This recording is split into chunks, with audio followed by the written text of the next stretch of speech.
আল্লাহর নবী ঘোষণা করলেন কুলু লা ইলাহা ইল্লাল্লাহ, বলো লা ইলাহা। সঙ্গে সঙ্গে আবু লাহাব দাঁড়িয়ে গেল, আবু জাহেল দাঁড়িয়ে গেল, আল্লাহর নবীর বিরুদ্ধে তোলপাড় করে দিল। একটা লোক পক্ষে কথা বলার সাহস করলো না। আল্লাহর নবী মনক্ষুণ্ণ হয়ে ঘরে চলে গেলেন। সান্ত্বনা দেওয়ার একজন আছেন কিনা? আমাকে বলা হলো কারোর সঙ্গে কথা বলা যাবে না। জেলখানার মধ্যে আবার জেলখানা, নির্জন বাস বলে এটাকে, আইসোলেশন। আমি চিন্তা করলাম ঠিক আছে, কারোর সঙ্গে কথা বলতে দিবে না। আল্লাহর কালাম তো আল্লাহর কথা। আল্লাহর কালাম কার কথা? কোরআনের নাম কি? কালামুল্লাহ। কোরআন নাম কি? কালামুল্লাহ, মানে আল্লাহর কথা। কালামুল্লাহ মানে কি?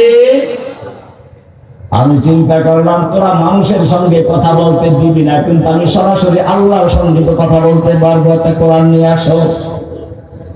কোরআন পড়তে শুরু করলাম।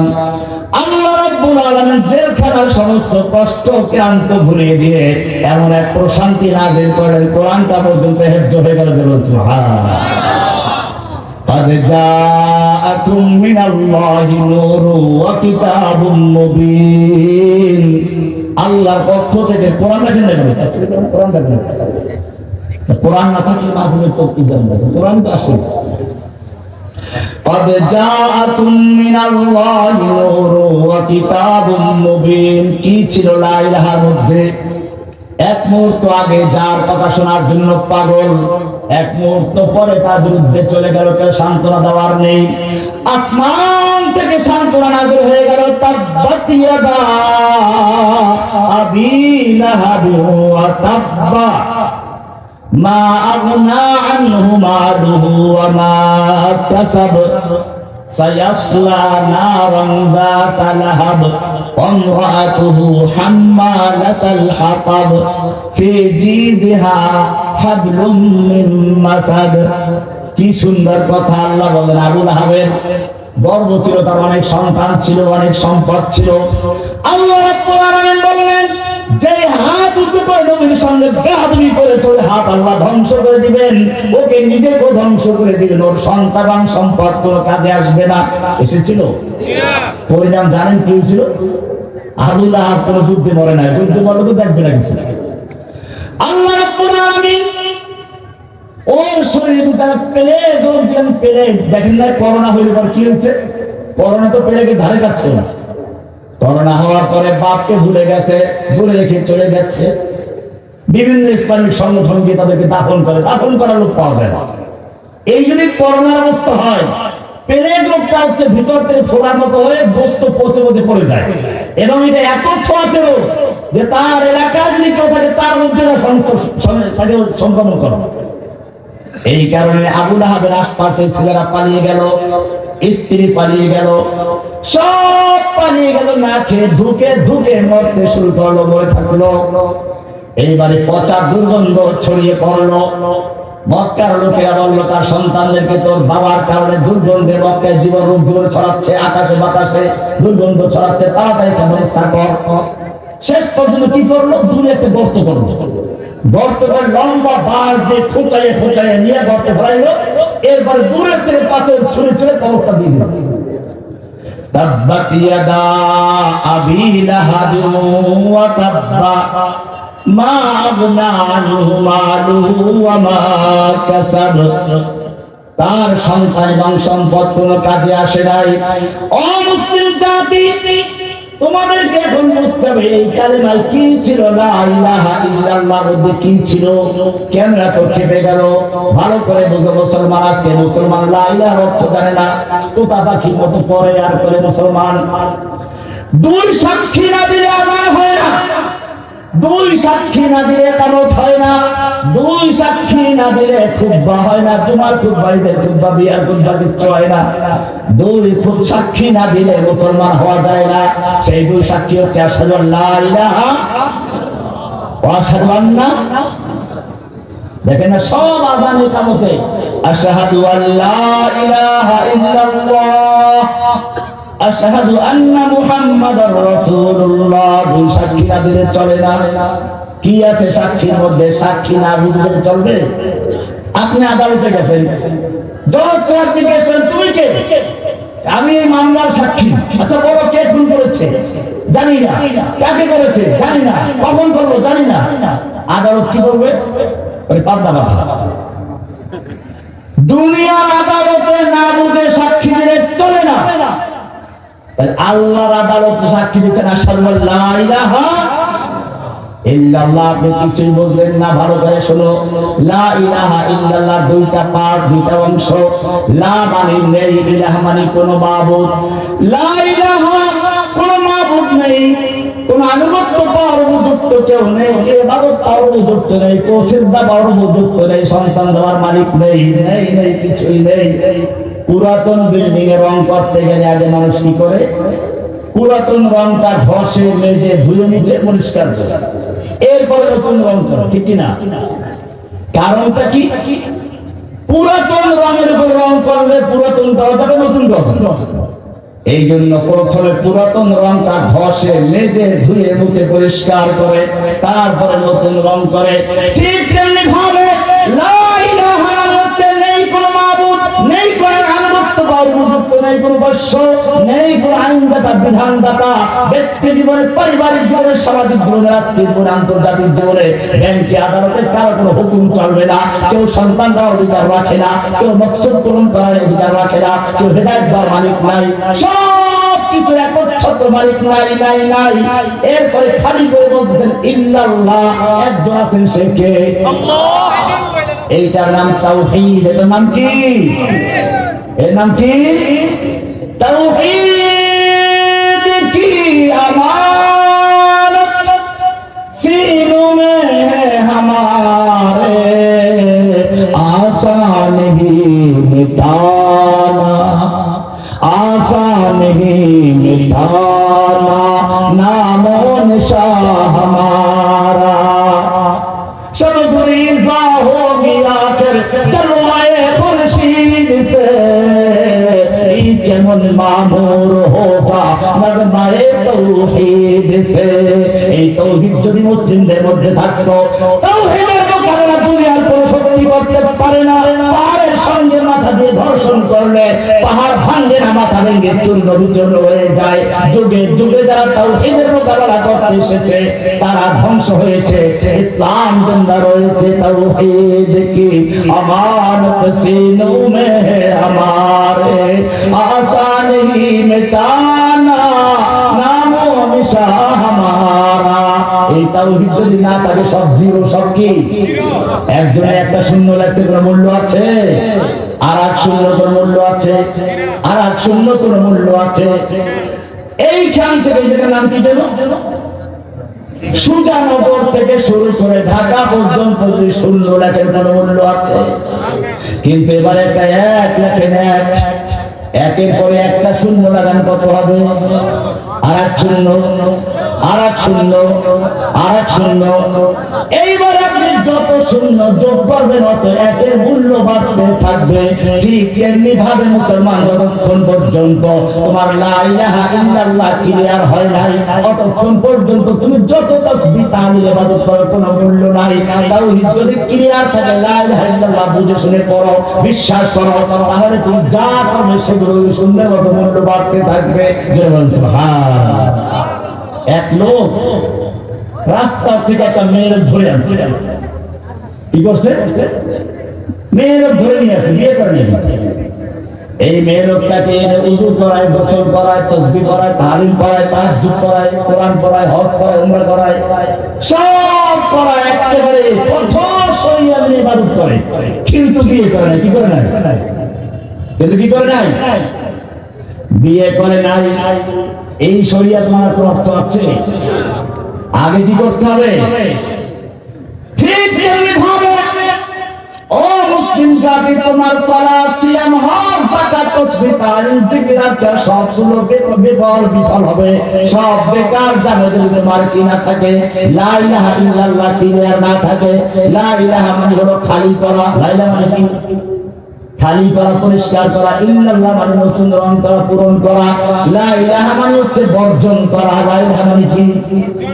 ইল্লাল্লাহ মানে গ্রহণ, লা ইলাহা মানে নফি, ইল্লাল্লাহ মানে ইসবাত।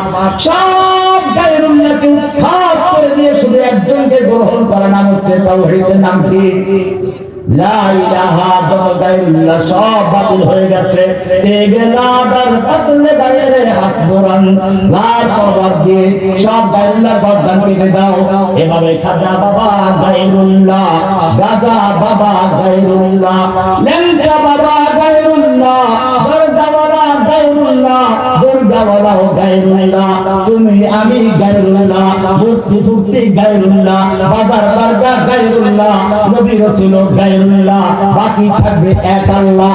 লা ইলাহা ইল্লাল্লাহ। अब तू रहे बस्ता दमे आखिर गिरदे ज़बाए मेरे इलाह। ला इलाहा इल्लल्लाह, बोलो ला इलाहा इल्लल्लाह, ला इलाहा इल्लल्लाह। तेरे सिवा माबूद हकीकी कोई नहीं है, कोई नहीं। तेरे सिवा मसजूद हकीकी कोई नहीं है, कोई नहीं। अब तो रहे बस्ता दमे आके गिरदे ज़बाए मेरे इलाह। ला इलाहा इल्लल्लाह, बोलो ला इलाहा इल्लल्लाह। তাওহীদ, লা ইলাহা লা ইলাহা মানে নেই কোনো ইলাহ, নেই কোনো মাবুদ। এই কালেমা বলার কারণে সব ছেড়ে গেছে। মক্কার কুফাররা বুঝতে পেরেছে লা ইলাহার মানেটা কি। লা ইলাহার মানে হচ্ছে আমাদের 360টা দেব-দেবীর কর্তৃত্ব সব বাতিল হয়ে গেছে। আমাদের মূর্তির সামনে সিজদা করা বাতিল হয়ে গেছে। পীর বুজুর্গের পায়ে সিজদা করা বাতিল হয়ে গেছে। আমাদের দেশে এখন একদম ভণ্ড পীর আছে, ওই যে সিজদা দুটো, একটা সম্মানের সিজদা, একটা ইবাদতের সিজদা। সম্মানের সিজদা পীরকে করা যায়, দলিলটা কিছু বলছে। ইউসুফ আলাইহিস সালাম সিজদা করেছেন, ইউসুফকে সিজদা করেছে ভাইয়েরা, আদমকে সিজদা করেছে ফেরেশতারা। আরে ভাই, সেইগুলো কি নিজেরা করেছিল না আল্লাহর নির্দেশে করেছিল? আল্লাহর নির্দেশে, আদমকে নয়। যদি একটা পিঁপড়াকেও সিজদা করতে বলতো, সে সিজদা করা ফরজ ছিল। ইবলিস এখানেই ভুল করেছে। আদমকে সিজদা কেন করতে বলল? খালাকতানি মিন নার ওয়া খালাকতাহু মিন তিন। প্রথম যুক্তিবাদী, আল্লাহর হুকুমের বিরুদ্ধে যুক্তি পেশ করা শয়তানের কাজ। কার কাজ? শয়তানকে আল্লাহ রাব্বুল আলামিন জিজ্ঞেস করল, ইবলিস, আমি তোকে হুকুম করলাম আদমকে সিজদা করার জন্য, কেন সিজদা করলি না? ইবলিস বলল, আমি তো আদমের চেয়ে ভালো। খালাকতানি মিন নার ওয়া খালাকতাহু মিন তিন। তুমি আমাকে সৃষ্টি করেছো মাটি দিয়ে, আদম আগুন দিয়ে। আদমকে সৃষ্টি করেছো মাটি দিয়ে। আগুন যদি নিচেও জ্বালায় উপরে উঠে, আর মাটি উপরে ছুঁড়ে মারলেও নিচে চলে আসে। আগুনের গতি হচ্ছে উঠে, মাটির গতি হচ্ছে নিম্নে। সুতরাং যুক্তির কথা হলো, আগুনের সামনে মাটি নত হবে, মাটির সামনে আগুন নত হওয়া যুক্তির কথা নয়। তাই আপনার হুকুমটা মানতে পারলাম না। প্রথম যুক্তিবাদী কে?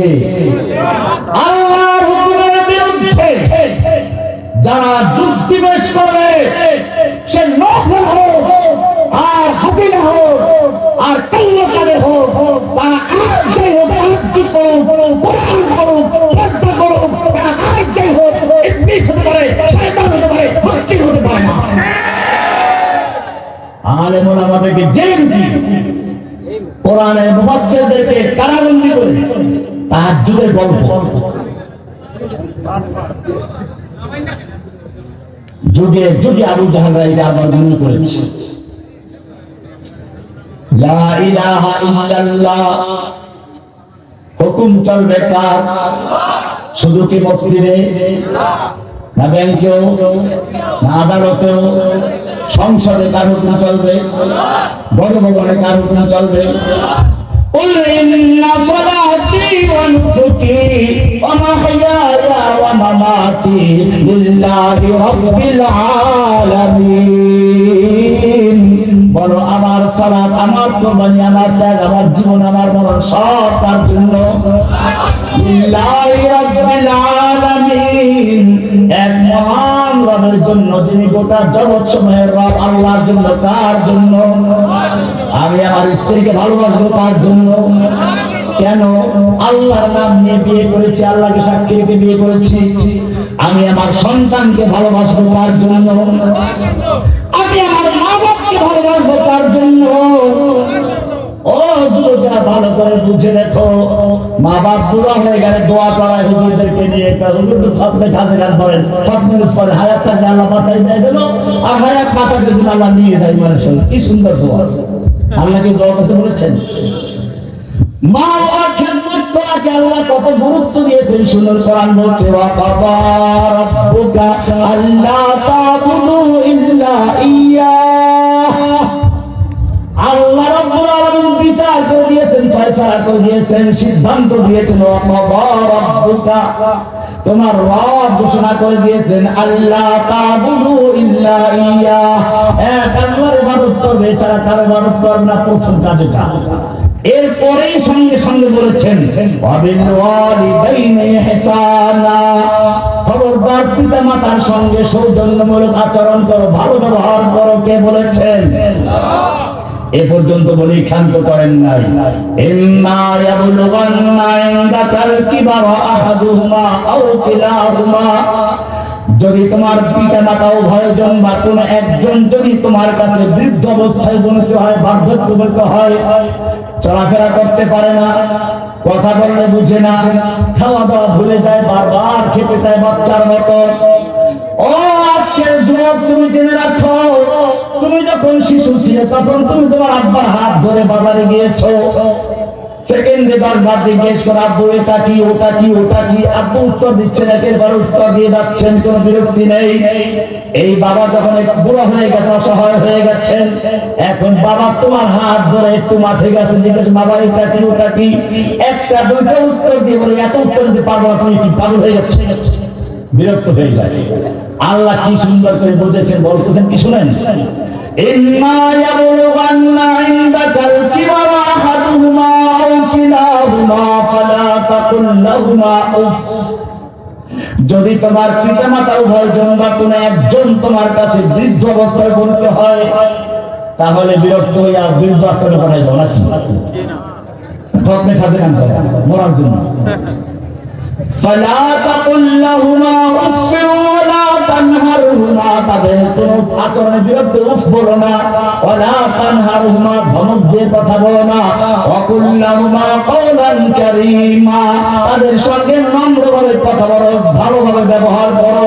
আখফিদ লাহুমা জানাহাদ যুল্লি মিনার রাহমাহ, এখন একা একা চলতে পারে না, খেতে পারে না, উঠতে পারে না, বসতে পারে না, একটু তোমার খেদমতের ডানাটা বিছিয়ে দাও, দয়ার ডানাটা বিছিয়ে দাও। আখফিদ লাহুমা জানাহাদ যুল্লি মিনার রাহমাহ ওয়া কুর রাব্বিরহামহুমা কামা রাব্বায়ানি সাগীরা, বলো রাব্বিরহামহুমা। কি সুন্দর শিখানো দোয়া! কার শিখানো দোয়া? নাকি মুর্দার নামে খতম করানোর দোয়া? আমাদের দেশে মানুষ মরলেই করে কি, কিছু লোক দেখে নিয়ে আসে, খতম করায় টাকা দিয়ে। টাকা দিয়ে খতম করানো যায় না হারাম? মনে রাখবেন, জানাজা পড়া, এরকম দোয়া করা মৃত্যু ব্যক্তি, এগুলো মানুষের হক। তাফসীরে মাআরিফুল কোরআন মুফতি শফি রহমাতুল্লাহ আলাইহি লেখা, ইসলামিক ফাউন্ডেশন থেকে বাংলা অনুবাদ করেছে। সূরা বাকারার 41 নম্বর আয়াত তাফসীর করে দেখবেন, পরিষ্কার লেখা আছে, মৃত্যু ব্যক্তির ইসালে সওয়াবের জন্য পয়সার বিনিময়ে পারিশ্রমিকের ভালোবাসা হবে, পারিশ্রমিকের বিনিময়ে খতমে কোরআন দোয়া ওজিফা সম্পূর্ণ হারাম। যে পড়ে সে হারাম কাজ করে, যে পড়ায় সে হারাম কাজ করে। চলছে, নিজেরা দোয়া করবেন। কি দোয়া আল্লাহ শিখাচ্ছে? ওয়াকুর রাব্বিরহামহুমা কামা রাব্বায়ানি সাগীরা, ও রব্বুল আলামিন, তুমি আমার পিতা মাতার প্রতি সেইভাবে দয়া করো, করুণা করো, আরো সোহাগ দিয়ে লালন পালন করো, যেরকম ভাবে তারা দুজন আমাকে শিশু অবস্থায় আরো সোহাগ দিয়ে লালন পালন করেছেন। সুবহানাল্লাহ।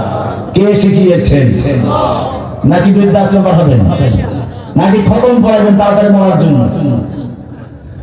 আর বলছিলাম বাপকে ভালোবাসবো কার জন্য? কার জন্য? স্ত্রীকে ভালোবাসবো কার জন্য? পাড়া প্রতিবেশীকে ভালোবাসবো কার জন্য?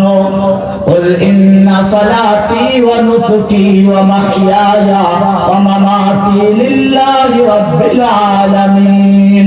বলো আমার সালাত, আমার কুরবানি, আমার জীবন, আমার মনুষ্যর জন্য। ওয়াল আউয়াল ওয়াল আখির ওয়াল যাহির ওয়াল বাতিন, আমার প্রকাশ্যে, আমার গোপনে, আমার সবকিছুকে ইয়াকা না'বুদু ওয়া ইয়াকা নাস্তাঈন। ও রব্বুল আলামিন, আমি তোমার গোলাম আর তুমি আমার মালিক। তোমার আমার সঙ্গে গোলাম আর মালিকের সম্পর্ক। আমার মালিক কে? আমার মালিক কে? বাকি সব গোলাম। সব কি? তুমি আমি গোলাম। ওলিয়া ওলিয়া গোলাম। কার গোলাম? দেওয়ার মালিক কে? নবী রাসূল কার গোলাম? ওয়া আশহাদু আন্না মুহাম্মাদান আবদুহু ওয়া রাসূলুহু। সাক্ষী দেই কিনা? ওয়া আশহাদু, আমি সাক্ষ্য দিচ্ছি, আন্না মুহাম্মাদান, নিশ্চয় মুহাম্মদ সাল্লাল্লাহু আলাইহি ওয়াসাল্লাম আব্দুল্লাহ ওয়া রাসূলুহু, আল্লাহর বান্দা এবং আল্লাহর রাসূল। আল্লাহর কি? না আল্লাহর পুত্র, না আল্লাহর অংশ। আবদুহু ওয়া রাসূলুহু। নবী রাসূল যদি আল্লাহর গোলাম হয়, তুমি আমি কার গোলাম? এক ভিক্ষুক আর এক ভিক্ষুকের কাছে ভিক্ষা চায় না, ঠিক কিনা? ভিক্ষা চায় না কি? আল্লাহ রাব্বুল আলামিন বলেন, ইয়া আইয়ুহান নাস আনতুমুল ফুকারা ইলাল্লাহ। ও বিশ্ব মানুষেরা শুনে রেখো, আনতুমুল ফুকারা ইলাল্লাহ, তোমরা সব আল্লাহর দরবারে ফকির। কার দরবারে ফকির? তোমাদের আমির ফকির, তোমাদের আমির ফকির, মামুর ফকির, ইমাম ফকির, মুক্তাদি ফকির, রাজা ফকির, প্রজা ফকির, পীর ফকির, মুরিদ ফকির, নবী ফকির, উম্মত ফকির। আনতুমুল ফুকারা ইলাল্লাহ, তোমরা সব আল্লাহর দরবারে ফকির। কার দরবারে ফকির? আল্লাহু ওয়াল গনিয়ুল হামিদ। ধনী একমাত্র কে? দেওয়ার মালিক কে? সন্তান দেওয়ার মালিক কে? রিজিক দেওয়ার মালিক কে? ব্যবসা বাণিজ্য উন্নতি দেওয়ার মালিকটা কে? ইয়াকা না'বুদু ওয়া ইয়াকা নাস্তাঈন। আল্লাহ, আমি কেবলমাত্র তোমারই গোলাম, তোমার কাছে সাহায্য চাই। ও মুসলিম জাতি, সেজন্য বলেছে দেওয়ার মালিক একমাত্র কে? না কোনো খাজা বাবা, না কোনো দাদা বাবা, না কোনো পীর বাবা, না কোনো মাজারওয়ালা, না কোনো দরগাওয়ালা। আল্লাহ রাব্বুল আলামিন কত সতর্কতার সাথে বিধান দিয়েছেন, শুনে রেখো। তুমি যত রকমের নামাজ পড়ো, তোমাকে রুকু সিজদা করতে হবে। রুকু সিজদা করা ফরজ। যোহরের নামাজ পড়ো, রুকু সিজদা করো। আসরের নামাজ পড়ো, রুকু সিজদা করো। ইশার নামাজ পড়ো, রুকু সিজদা করো। জুমার নামাজ পড়বে, রুকু সিজদা করবে। ঈদের নামাজ পড়বে, রুকু সিজদা করবে। কিন্তু খবরদার, খবরদার, নামাজটা যদি জানাজার নামাজ হয়, রুকু করতে পারবি না, সিজদাও করতে পারবি না, ঠিক কি না? নাকি সিলেটে জানাজার নামাজ রুকু সিজদা?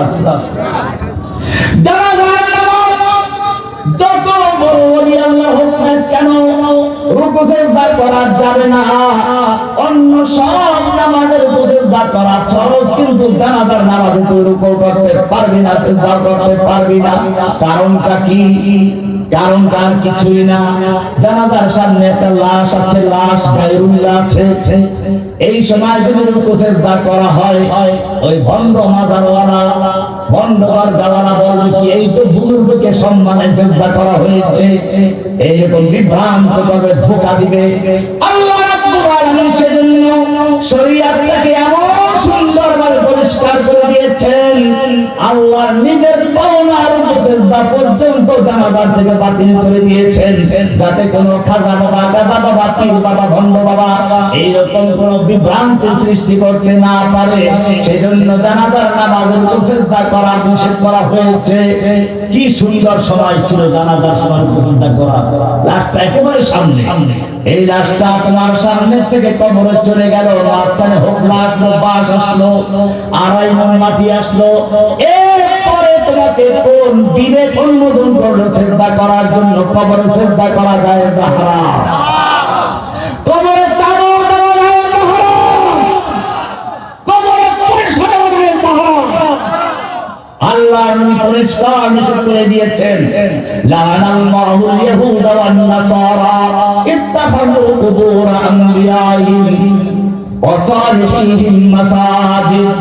আল্লাহ তাআলা ইহুদি খ্রিস্টানদের প্রতি লানত ও অভিশাপ দিন, যখন তারা তাদের ওলি আল্লাহদেরকে কবর দিত, তার কবর দেওয়ার পরে ওলি আল্লাহদের কবরগুলোকে সিজদার স্থান, মাজার বানাতো। লা তাজালু কবরি ওয়াসানান ইউবাদ। আমার উম্মতরা শুনে রেখো, আমার মৃত্যুর পরে তোমরা আমার কবরকে বুকখানা বানাইবা না, মূর্তি পূজার জায়গা বানাইবা না, সিজদার আড্ডা বানাইবা না। আজ পর্যন্ত হয় নাকি? আল্লাহ নবীর কবরকে সিজদা করা যাবে? এখন তো রিয়াজুল জান্নাহ ঢুকতে গেল আগের থেকে অনলাইনে বুকিং করতে হয়। আমি এইবার ঢুকতে পারি না, কারণ অল্প সময় যদি গেছিলাম, রওজায় গেছি, 2 দিন এক 10 টাকা। তো বলা হচ্ছে আপনি আল্লাহর নবীর কবরে যান, সেইখানে গিয়ে সিজদার সুযোগ নেই, টাকা পয়সা দেওয়ার সুযোগ নেই। আপনি সামনে বের হয়ে যান, জান্নাতুল বাকি কবরস্থান রয়েছে, মক্কার মুআল্লা কবরস্থান রয়েছে, জান্নাতুল মুআল্লা বলেছে তাকে আমাদের দেশের মানুষ।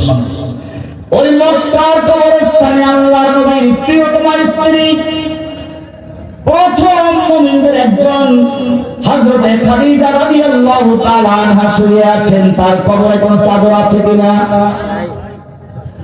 ওদের প্রান্তে চলে যান, সেখানে সাইয়্যিদুশ শুহাদা, সমস্ত শহীদদের সরদার, জান্নাতের সুসংবাদ প্রাপ্ত সাহাবী হামজা শুয়ে আছেন। কোনো চাদর আছে কিনা? পাকা মাজার আছে কিনা? জান্নাতুল বাকিতে চলে যান, মদিনার কবরস্থান, হযরত ওসমান শুয়ে আছেন। কত সাহাবী শুয়ে আছে? প্রায় 10,000 সাহাবায়ে কেরামদের কবর আছে সেখানে। আমি জিজ্ঞেস করতে চাই, এই মক্কা মদিনার কবরস্থানে কোনো পাকা মাজার আছে? কোনো চাদর আছে? সাহাবায়ে কেরামদের মর্যাদা বেশি না আমাদের দেশে ওলিদের মর্যাদা বেশি? আমি ওলিদের মর্যাদা অস্বীকার করি না, অবশ্যই মর্যাদা আছে, কিন্তু মনে রাখবেন সেই মর্যাদা দিতে গিয়ে কিন্তু আল্লাহ সে নয়, আল্লাহ নবীর সাহাবীদের কবরে চাদর নেই। বুঝে গেল চাদর দেওয়া ইসলামী শরীয়তের বিধান নয়। যদি কবরে চাদর দেওয়া ভালো কাজ হতো, আল্লাহর নবীর স্ত্রী খাদিজার কবরে, আল্লাহর নবীর মেয়ে ফাতেমার কবরে, আল্লাহর নবীর সাহাবী ওসমানের কবরে, আল্লাহর নবীর সাহাবী হামজার কবরে মানুষ সুতার চাদর নয়, নিজের পরিচয় থেকে তাদের চাদর বানাবো তো লক্ষ লক্ষ মুসলমান হয়ে বলতে পারছে না। কিন্তু চাদর আছে, বোঝা গেল তাওহীদ ক্লিয়ার রাখতে হবে। লা ইলাহা, আল্লাহ ছাড়া কোনো ইলাহ নেই, কোনো মাবুদ নেই, কোনো সিজদার উপযুক্ত নেই। সিজদার উপযুক্ত কে? সন্তান দেওয়ার মালিক কে? ইবাদত করার মালিক কে? আইন দেওয়ার মালিক কে? রাষ্ট্রীয় বিধান দেওয়ার মালিক কে? সেই বিধানের নাম কোরআন। সেই বিধানের নাম কি? খোদামুল কোরআন। দেখি বলবো সত্যিকার খাদিমুল কোরআন হয়ে যাবে। قد جاءكم من الله نور وكتاب مبين। এই কোরআন আমাদের একটা পরিচয় দিয়েছে, আমাদের নাম মুসলিম। কি নাম? হুয়া সাম্মাকুমুল মুসলিমিন। তিনি তোমাদের নাম দিয়েছেন মুসলিম। কি নাম আমাদের? আমাদের নাম কি? নাম কি? মুসলিম। মুসলমান না ফার্সি শব্দ? এক বচনে মুসলিম, বহু বচনে মুসলিমুন, বহু বচনে মুসলিমুন, মুসলিমিন, এগুলো আরবি শব্দ। নামটা দিয়েছেন কে? এবারে শুনুন, আল্লাহ বলছেন খবরদার এইটাই তোমার পরিচয় দিতে হবে। ওমান আহসানু কাওলাম মিম্মান দাআ ইলাল্লাহ, ওই ব্যক্তির চেয়ে ভালো কথা কার হতে পারে যে মানুষকে দাওয়াত দেয় কার দিকে? না কোন দলের দিকে, না কোন ব্যক্তির দিকে। ওমান আহসানু কাওলাম মিম্মান দাআ ইলাল্লাহ, ওই ব্যক্তির চেয়ে ভালো কথা আর কার হতে পারে যে মানুষকে দাওয়াত দেয় আল্লাহর দিকে? কার দিকে? আল্লাহর দিকে। কার দিকে? না কোন দলের দিকে, না কোন ব্যক্তির দিকে।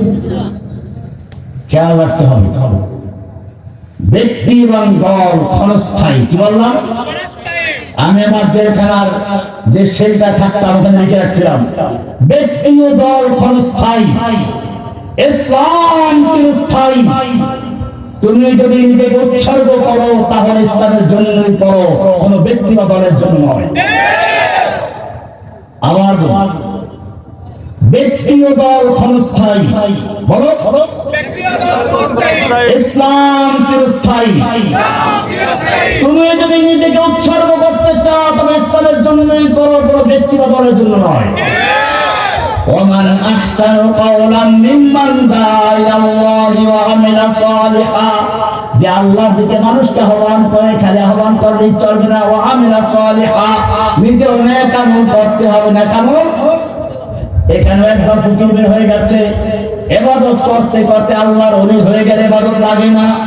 ও মুসলিম জাতি, আল্লাহর নবী যখন মৃত্যুর আক্রান্ত হলেন, মসজিদে যাওয়ার মতো ক্ষমতা নেই, এশার নামাজের সময় হয়ে গেছে, ওযু করে তৈরি হলেন, আবার বেহুশ হয়ে পড়ে গেছেন, আবার ওযু করে আবার বেহুশ হয়ে পড়ে গেছেন, তিনবার চারবার পাঁচবার করে বেহুশ হয়ে পড়ে যাচ্ছেন। এইবারে বললেন মুরু আবু বকর ইউসাল্লি বিন নাস, আবু বকরকে বলো সেজন্য ইমামতি করে শুরু করে দেয়। আল্লাহর নবীর নির্দেশ পেয়ে আবু বকর ইমামতি করতে শুরু করলেন।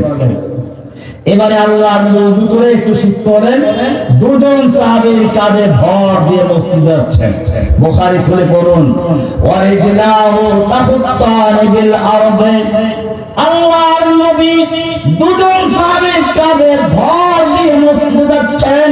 ওয়ারিজলাহু তাহুত্তানি বিল আরদে, আল্লাহর নবীর পা দুটো জমিনের সঙ্গে হেঁচড়ে হেঁচড়ে যাচ্ছে। জোরে বলুন সুবহানাল্লাহ। যেই নবী সম্পর্কে আল্লাহ বলছেন লিয়াগফিরা লাকাল্লাহু মা তাকদ্দামা মিন যামবিকা ওয়া মা তাআখার, হে নবী আল্লাহ তাআলা আপনার আগের পিছের সব গুনাহ ক্ষমা করে দিয়েছেন। যেই নবীর আগের পিছের সব গুনাহ ক্ষমা করা ছিল, সেই নবী মৃত্যুর আক্রান্ত পর্যন্ত ইবাদত করেছেন, মসজিদে গিয়ে বা জামাত নামাজ পড়েছেন। এরপরে যদি কোনো ব্যক্তি বলে আল্লাহর ওলিদের নামাজ পড়া লাগে না, ইবাদত করা লাগে না, সে পীর না শয়তান।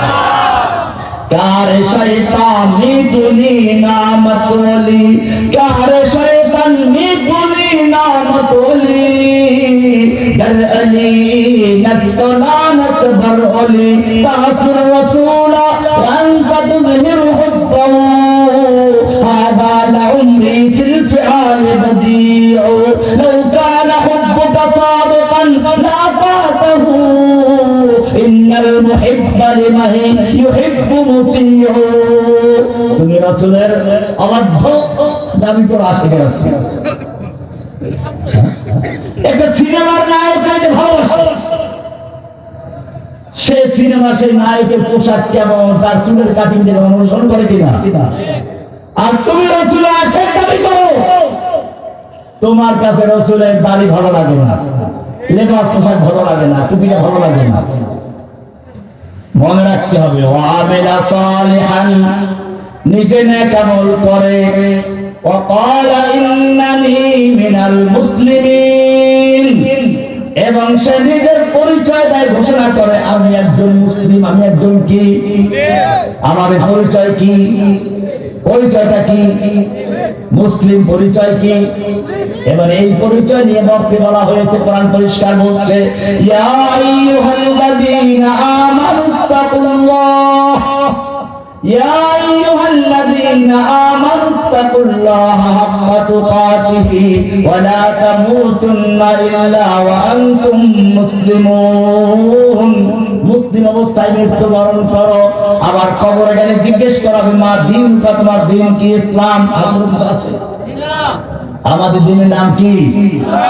এছাড়া আর কোন দিন তালাশ করা যাবে? মনে রাখতে হবে, আল্লাহর নবী যখন দাওয়াত দেওয়া শুরু করলেন, শুরুতে বলেছিলাম, এইবারে মক্কার কুফার আবু তালেবের কাছে গেল, গিয়ে বলল, আবু তালেব, তোমার ভাতিজা আসলে কি চায়? যদি ধনী হতে চায়, আমরা চাঁদা করে মক্কার সবচেয়ে বড় ধনী বানিয়ে দিব।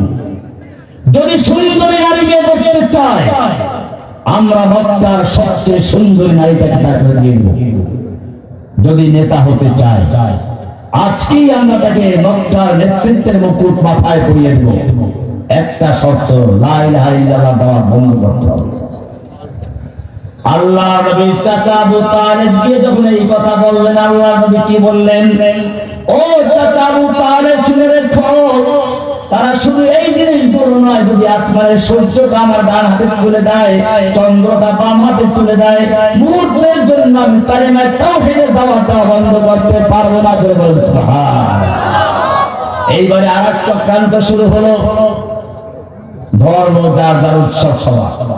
এটা আবু জাহেলের প্রস্তাব। শুনুন, এইবারে আবু জাহেল আবার নবীর চাচার কাছে গেল, ঠিক আছে, তোমার ভাতিজাকে বলো লা ইলাহা ইল্লাল্লাহ দাওয়াত বন্ধ করতে হবে না, লা ইলাহা ইল্লাল্লাহ দাওয়াত বন্ধ করতে হবে না, দাওয়াত দেব, কিন্তু একটা শর্ত, কিছুদিন আমরা তোমার আল্লাহর ইবাদত করব, আর কিছুদিন সে আমাদের ইবাদত করবে, আমাদের মূর্তির পূজা করবে, আমরা মিলেমিশে চলব। এখন এই প্রস্তাব আছে না? দেখেন না, মাদ্রাসার ছাত্রদের মন্দিরে গিয়ে পাড়া দেয়, কত মিসকিন, অসহায়। আমি এই বিষয়ে বলতে চাচ্ছি না, যাদের উচিত ছিল তাহাজ্জুদে দাঁড়িয়ে ইবাদত করবে, সেই লোকগুলো রাতের বেলায় মূর্তি পাড়া দেয়, কারে খুশি করার জন্য। उनको तहजीब ने हर बंद से आजाद किया, उनको तहजीब ने हर बंद से आजाद किया, लेके काबे से सनम खाने में आबाद किया। আজকে যুবকরা উচিত ছিল আল্লাহর দরবারে ক্রন্দন করবে, শ্রদ্ধা করবে। এই কাবার দরজার থেকে নিজেকে মূর্তির দরজা দাঁড় করে দেওয়া হয়েছে, কাকে খুশি করার জন্য। ভালো করে বুঝুন, ওমর বিন খাত্তাবের সময়ে খালিদ বিন ওয়ালিদ প্রধান সেনাপতি, তৎকালীন সুপার পাওয়ার, পারস্যের বিরুদ্ধে যুদ্ধ হচ্ছে। পারস্যের প্রধান সেনাপতি রুস্তম 3 লক্ষ সৈন্য নিয়ে মাঠে অবতীর্ণ হয়েছে। মুসলমানদের সৈন্য সংখ্যা 30 লাখ। তারপরেও কাফেরদের ভয় ছিল, মুসলমানদের বীরত্ব সম্পর্কে জানতো। রাতের বেলায় ভোর রাতে গোয়েন্দা পাঠালো, ওমর বিন খাত্তাবের মুসলমানদের অনুসারী, খালিদ বিন ওয়ালিদের অনুসারী সাহাবীদের মধ্যে কি প্রতিক্রিয়া দেখা যাচ্ছে, গোয়েন্দাদেরকে পাঠালো, পরিমাণ কি, তারা কি করে, তাদের মোরাল কি, সাহস কি, এগুলো যাচাই বাছাই করার জন্য। গোয়েন্দারা ভোর রাত্রে গিয়ে দেখে, ভোর রাত্রে কি করে মুসলমানরা? يا أيها المزمل قم الليل إلا قليلا نصفه أو انقص منه قليلا أو زد عليه ورتل القرآن ترتيلا। রাত ভর তাহাজ্জুদ পড়তেছে আর কোরআন পড়তেছে আর কান্নাকাটি করছে। রুস্তমের গোয়েন্দারা দেখলো মুসলমান তাঁবুতে কান্নায় সব জার হয়ে গেছে।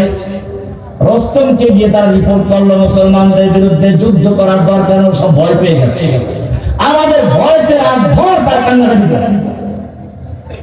যারা ভয় পেয়ে কান্নাকাটি করবে, যুদ্ধ করবে। রুস্তম তারপরও মাত্র 1 লাখ সৈন্য নিয়ে আসবে। কত? 2 লক্ষ নিয়ে যাবে।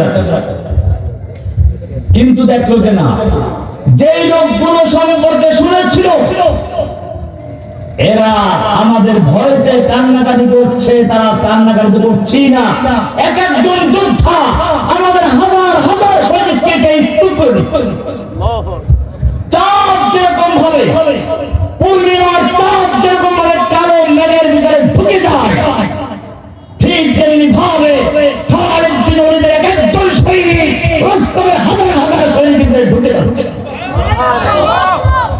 রস্তম যুদ্ধ থামালো। এবারে বহুদর্শী, বহু বিচক্ষণ, বহু পারদর্শী অভিজ্ঞ গোয়েন্দাদেরকে পাঠালো খালিদ বিন ওয়ালিদের তাবুতে।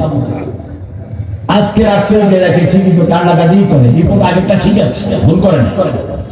তাহলে কারণটা কিসের কান্নাকাটি করে? এইবারে তারা কান্নার ভাষা বোঝার চেষ্টা করলো। এবারে তারা বুঝতে পারলো মুসলমান সৈনিকেরা কান্দে ঠিকই, কিন্তু আমাদের ভয়তে না। তারা কান্নাকাটি করেছে, ইন্না সালাতি ওয়া নুসুকি ওয়া মাহইয়ায়া ওয়া মামাতি লিল্লাহি রাব্বিল আলামিন ইয়্যাকা না'বুদু ওয়া ইয়্যাকা নাস্তাঈন।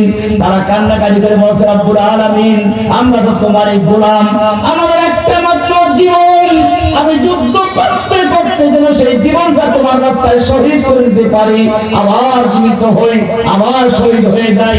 তুমি আমাকে এমন করে শাহাদাতের মর্যাদা দান করো, আমার দেহ যেন টুকরো টুকরো হয়ে যায়, জানাজা দেওয়ার প্রয়োজন না হয়, কবর দেওয়ার প্রয়োজন না হয়। কিয়ামতের মাঠে যখন সবাই উঠবে ল্যাংটা হয়ে, সেই সময় আমি যেন শহীদের কাপড় চোপড়ে উঠতে পারি, সেই তৌফিক আমাকে দান করো। শহীদরা কিয়ামতের মাঠে কেন উঠবে? শহীদরা কিয়ামতের মাঠে যেই পোশাকে মারা গেছেন সেই পোশাক নিয়ে উঠবে। কোন আল্লাহর ওলিকে ওই পোশাক দিয়ে দাফন করা যাবে?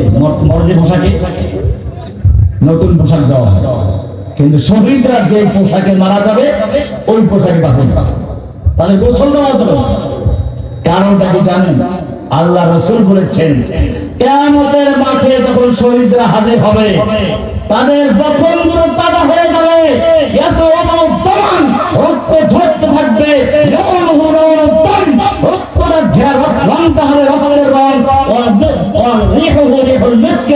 জ্ঞানটা মিস্ক আমার জ্ঞান। এই দোয়া করছে। এইবারে রস্তমের গোয়েন্দারা গিয়ে রস্তমকে বলল, রস্তম, মুসলমানদের বিরুদ্ধে যুদ্ধ করে জয়লাভ করার স্বপ্ন দেখো না। রস্তম জিজ্ঞেস করলো, ব্যাপার কি? মুসলমানদের সৈন্য আমাদের চেয়ে বেশি? না না, আমাদের চেয়ে অনেক কম। বলে, তাহলে ওদের গায়ে শক্তি খুব বেশি? বলে, না, ওরা তো জীর্ণশীল রুটি খায়। তাহলে ওদের অস্ত্র অনেক বেশি? না, ওদের তো অস্ত্র নেই। রস্তম রেগে গেল, অস্ত্র আমার বেশি, সৈনিক আমার বেশি, শক্তি আমার সৈনিকদের বেশি, আমাকে কেন ভয় দেখাচ্ছ? কেন আমার সব ভেঙে দিচ্ছ? গোয়েন্দা বলল, রস্তম, শুনে রেখো, সৈন্য তোমার বেশি, অস্ত্র তোমার বেশি, শক্তি তোমার সৈনিকদের গায়ে বেশি, কোনো সন্দেহ নেই। কিন্তু জেনে রাখো, তোমার সৈনিকদের কাছে সুন্দরী যুবতী নারী আর মদের প্যারা যত বেশি প্রিয়, মুসলমান সৈনিকদের কাছে আল্লাহর রাস্তায় জীবন দেওয়া তার চেয়ে বেশি প্রিয়।